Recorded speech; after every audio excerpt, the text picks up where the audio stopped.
everybody, it's Rhonda here from Nelson Soapery. Today we're going to do a video because I have reached a milestone of 5,000 subscribers, and just because it says 5,000, really, I mean, they're just numbers, aren't they? But you guys are not numbers to me, definitely not. I know lots and lots of you, and I do regularly talk to you, and I often say to my husband, oh, look at what a sweet comment such and such said. So, but I thought in regards to the 5,000 subscribers and hitting that milestone, let's do a bit of a video all about how I got here, best-selling products, you know, and my tips and tricks along the way. So this is just what works for me. Something else may work differently for you. So let's get into it and we will talk about it.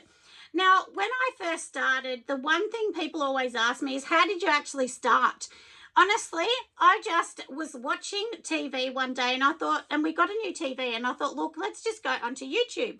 So I watched YouTube, you know, on the TV, and I was watching different soapers. They just came up.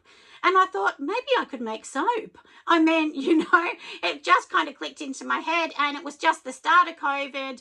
And I thought, look, let's just see what we can do. So anyway, I had a go and I thought, oh, this is jazzy. I was really proud of myself. If I look back, honestly, and I still kept one of those soaps. It was terrible. I put too much castor oil in it.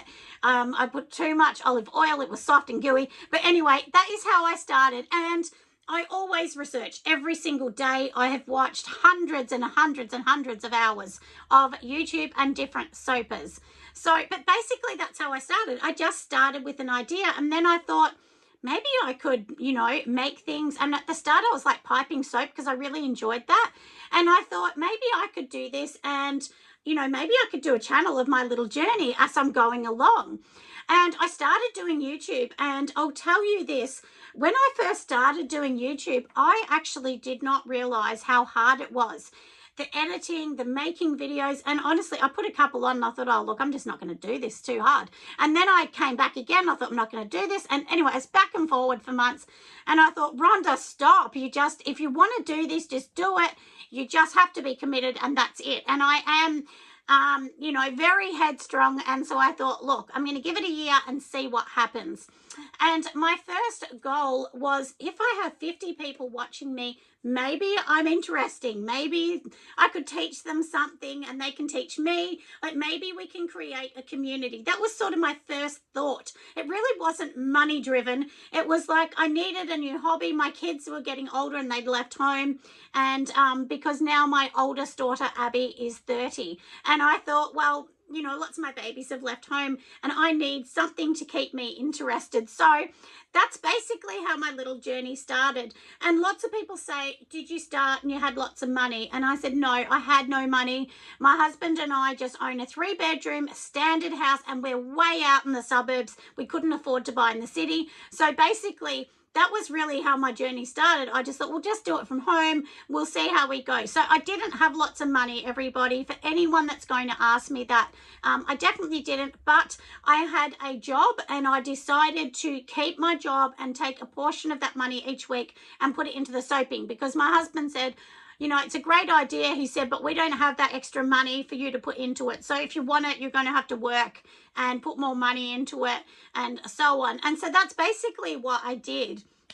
So now I did my list down here, and I'm going to go through a few things of how I started. So like I said, you know, I started making soap. Honestly, my soap was terrible, the first one, but I thought it was pretty jazzy. I was impressed. It went hard. It was soap. So, you know, don't worry how bad or good it is at the start. And if I can tell anybody, if you're thinking of going on YouTube, the one thing I will tell you is you need to have a lot of hours, a lot of dedication to be able to put to it. But you can do it if that's what you want to do. But it's not for everyone. You need to be confident in front of a camera. Even though here I'm talking, you know, and when you watch it, you know, obviously you're listening to me. But in this studio where I'm sitting, no one's in here. This is just me sitting in here. But at the same time, you do need to be confident to talk. And at the start, I definitely was a lot less confident. But as you get going, you definitely get more confidence. So my idea, like I said, was just to make, I thought, let's just make some soap and maybe a candle here or there. and we will do that.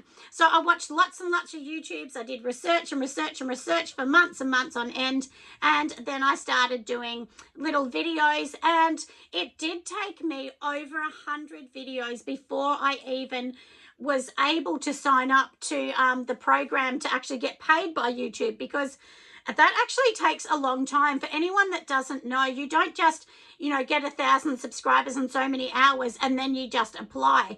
When you apply, then you've got to go and do all these different things with AdSense and verify it and prove it. It takes months and months to do it. So it actually did take quite a few months. And I think I've maybe had 4 payments from YouTube. So I haven't had that many. I can't remember. Don't quote me on, maybe 5. So, but that's what I'm saying. It takes a long time, and I've been doing this for over a year just on YouTube, but obviously making things before that.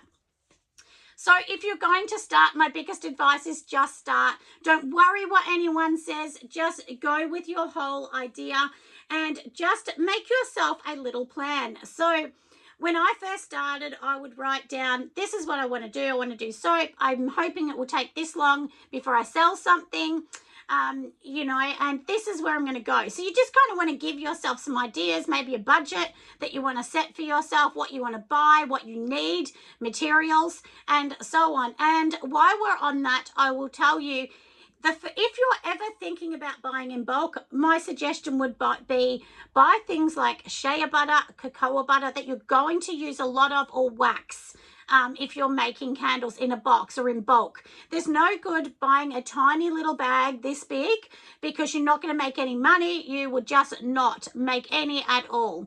And my suggestion is don't sell it until you're confident that you know what you're doing, because that's when disaster strikes. When if somebody messages you and says, all right, I want a cherry body butter, and then you think, oh well, I don't have one of them, and then you say, okay, no worries, you charge them the money, but you haven't made it. You go and make it, it's disaster, it doesn't work. Never do that. That is my biggest advice to you. Don't do that. Only sell what you've got, and then once you're confident, if somebody asks that, then you can do a custom one, but you need to tell them the truth that you haven't done it, if that's what they're asking for. So hopefully that makes sense, because I thought I'll add that in, because that was asked of me a lot in the start. Can you make this? Can you make that? And then before you know it, you're making a little tiny batch of this, and you're actually losing money. So sometimes it's better to set your line and say, okay, that's all I do now. Maybe every now and then you'll help someone out, but generally just set your line and do your line. So now a common thing that people ask me, what sells? So I'm going to tell you what sells. And this is for me, and I'm in Australia. So Australia is a little bit different to other countries. So, but my best sellers, I'll have to say, is definitely candles, body butters, and wax melts. They are my main sellers. But when I come to summer or near Christmas time, soap and bath bombs are my huge wholesale sellers.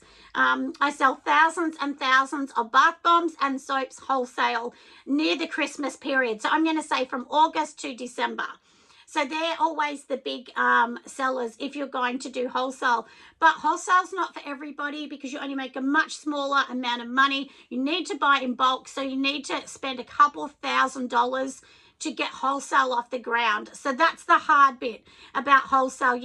A massive big box of shea butter or cocoa butter. So when I buy my shea and cocoa, it's usually around $1,000 for the 2 of them for a bulk order. So that's quite a lot of money. And when I say bulk, I'm not buying 50 kilos or anything, but it's really hard, isn't it? So anyway, so like I said, that's my biggest sellers. So, and that's the thing too, everybody, if you're starting, there's no good saying, I'm going to make this and I'm going to make that, because I did all of that too. And before you know it, you've just got too many products. You've got to sell them off next to nothing.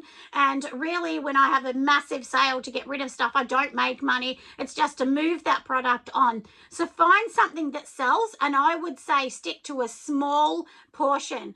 So if you're going to do soap, maybe you only offer 5 soaps at the start until you get known.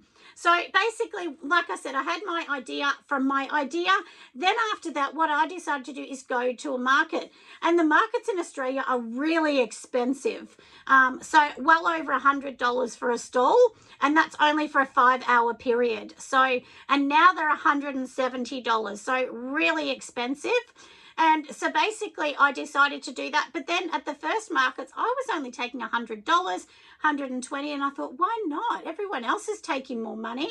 But then I started to realize my setup wasn't really, it didn't look that attractive. It was very boring. It was just on a flat table. So then my husband started making some stands up for me, and you can go to Kmart or one of those department stores and just buy some cheese boards that are on, stands. They're really good ones because they give you height as well at your stall.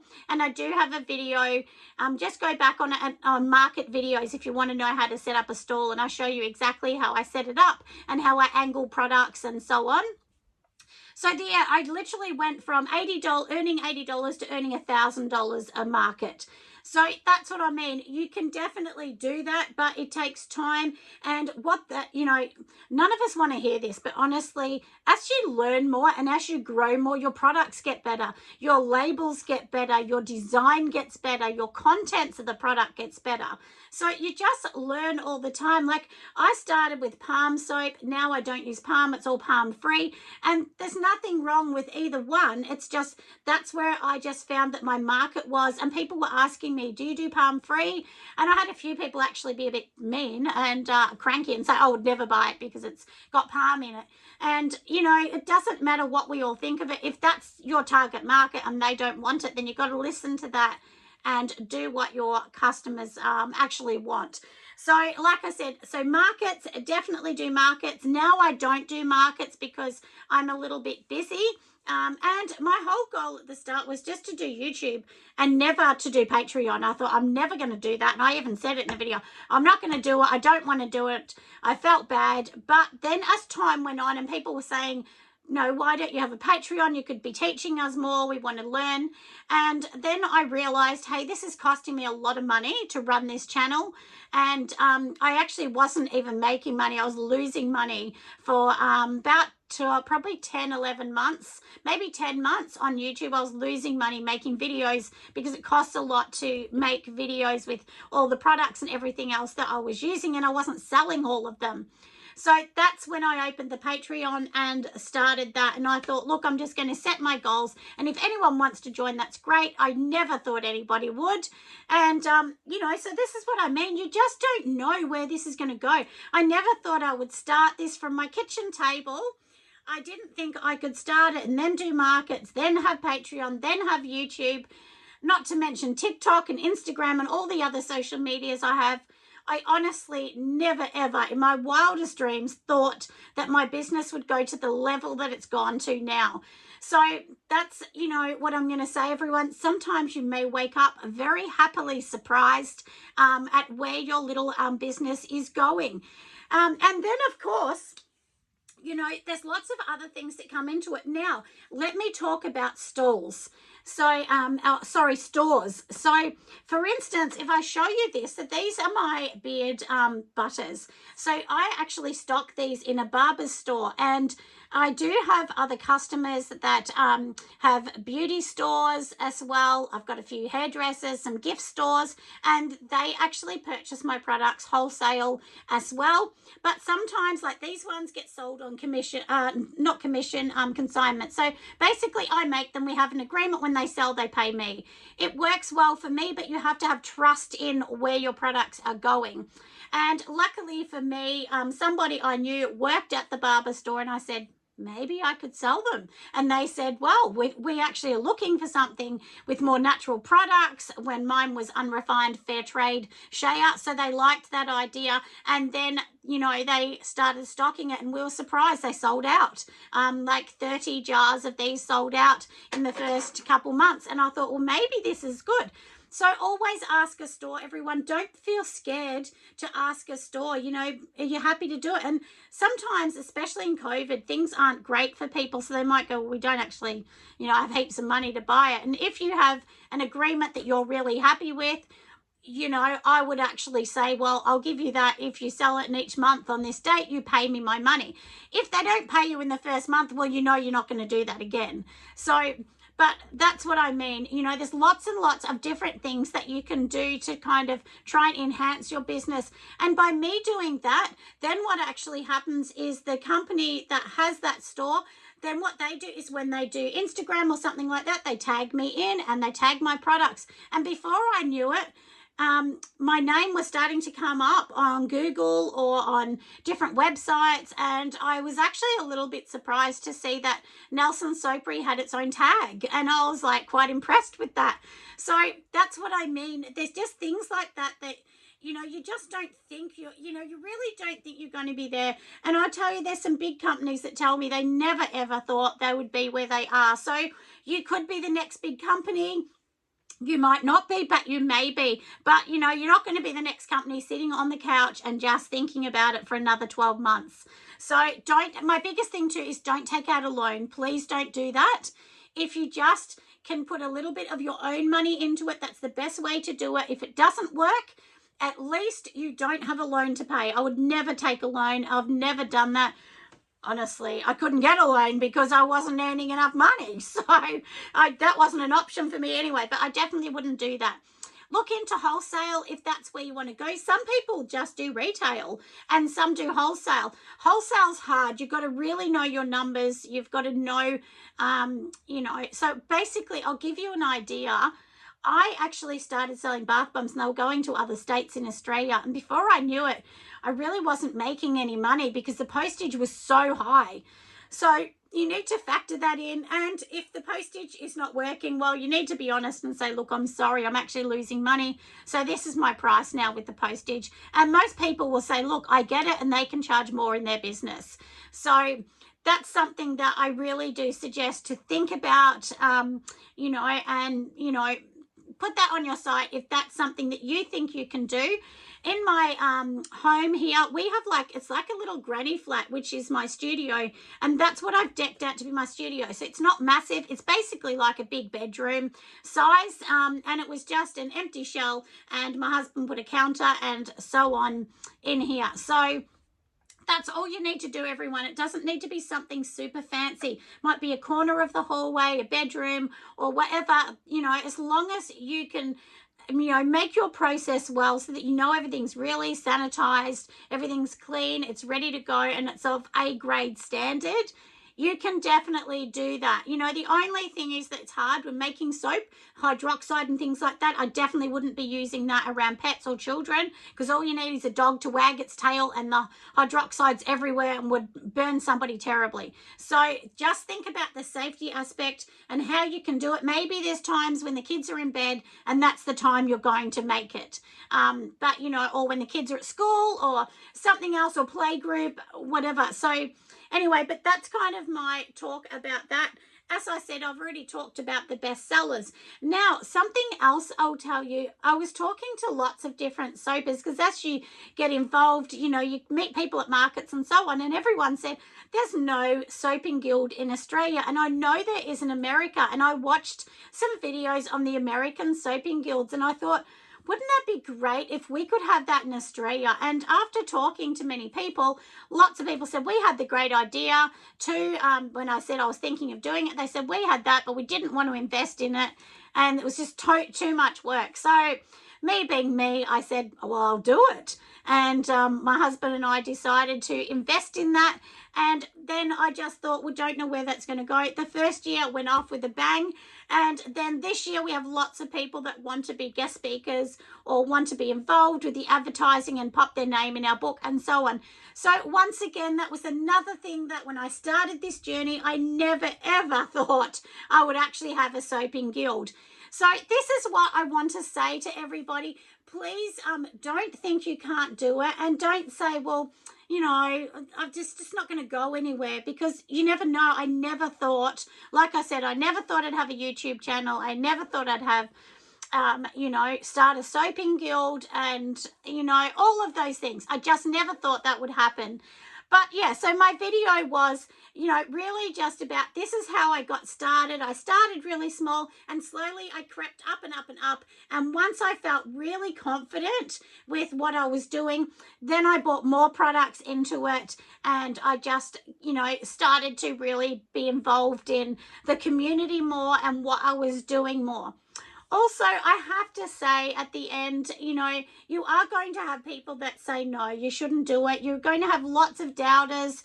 You're also going to have other people maybe in competition that don't want you to be in business, but you can't pay attention to that. You just have to do your own thing, stay in your own lane. Don't worry what anyone else says. You just need to be realistic with yourself and say, okay, can I actually afford to do this? And, can I actually do this? Like, how can I do it? If you can't afford it, maybe you need to say, maybe you need a part-time job to put that money into this to do it. So there's lots of different things, but they're my kind of suggestions to, start, you need to have a website, you need to have Instagram, Facebook, all of those things. Before you start anything, do a Instagram or a Facebook or something that's free. Start with a free social media and make yourself a plan that every single day you're going to post. If you don't post every day, people will not see your name constantly and they'll see someone else's name. So you want your name in front of people. That's literally why I post all of the time, because people keep seeing my name and they go, well, maybe I'll try her stuff. And that's how I've had lots of people say, I really love it. And then they keep buying it. But that's really important, and making sure you're posting the stuff straight out. Try not to hold on to it for a week or anything. I try and post mine out within 1 or 2 days at the most. And that way the customer has it early and they love the product. So like I said, I hope that this has really helped you sort of start your journey from, where you can start. So if you're going to start, like I said, get your social media happening first. So first of all, get that. And at the start, you may not have lots of products to talk about, but you can talk about your hopes, your journey, your goals, and those sort of things. People want to see that. They want to interact, and really people want to like you. And, if you're willing to talk to people and you're willing to help, I really believe that helping really does make people want to support you as well. And, I've always helped people. If anyone asks me a question, I always answer. So, that's my suggestion. And, another thing is maybe you could get a mentor if you know somebody that wants to mentor you, or join a Patreon, whether it's mine or someone else's.